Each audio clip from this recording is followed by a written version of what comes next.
If we consider the American political perspective, where there are only bipartisan elections for Congress, Senate, and President, the analogy described above is appropriate with the reform of the European system of government. You can cast a fleeting glance at American and European political dinosaurs. For many generations, false archetypes of democracy have been intensively programmed into the public subconscious, beginning with family upbringing, from school, from university, in the academic environment, and in mass media propaganda. Paranoid mantras such as the separation of the judiciary, legislative, and executive powers are evidence of so-called democracy. Multi-party elections and coalitions in government, this is proof of so-called democracy. In fact, this simply points to the competition of several mafia clans for access to power. Hence the endless intrigues, provocations, and mutual sabotage, as well as the lack of responsibility for the malicious and malignant activities of the authorities. Further, it is simply embarrassing to continue to believe that in America and Europe there is viable freedom of thought, freedom of speech, freedom of private enterprise, freedom of movement in the form of political meetings, marches, rallies.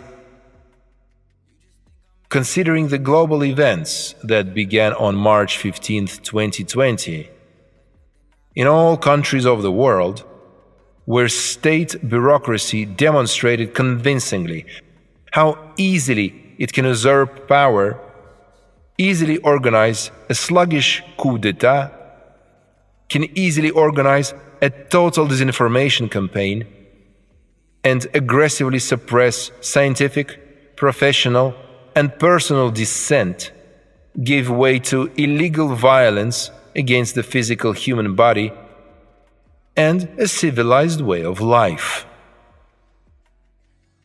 The ruling state bureaucracy of all countries of the world was unprecedentedly corrupt on the one hand, and on the other subjected to blackmail by the CIA, Central Intelligence Agency. A unique combination of interests. Some are making huge profits, others are testing global control, and others, for whom it is a matter of life and death, are succeeding in elections thanks to mass absentee voting by mail. The first problem is the law enforcement technology in America and Europe. The police, special services, army are in essence the security service of state bureaucracy and are in direct, blind subordination to them. The insanity is established by law. The staff of law enforcement agencies is formed on the basis of loyalty to any arbitrary government policy. In these agencies, the legal consciousness of the employees, and even more so, the guidance to action based on the Constitution, is not welcome.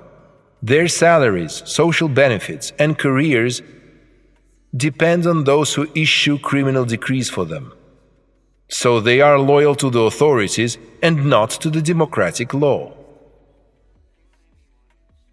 Therefore, the civilized part of society in America and Europe is powerless to resist in any way the progressing authoritarianism and totalitarianism, and they are utterly helpless to hold the authorities accountable for criminal offenses committed deliberately.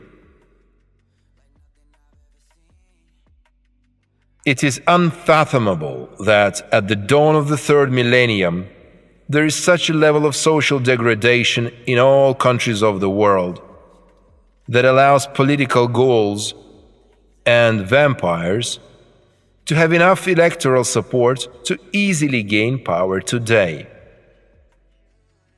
Psychology of American and European government officials. Imitating the performance of one's official duties. A manic preoccupation with improving the technology of corruption. A manic preoccupation with improving extortion techniques. A manic escalation of the bureaucracy. A maniacal exploitation of the state and municipal orders.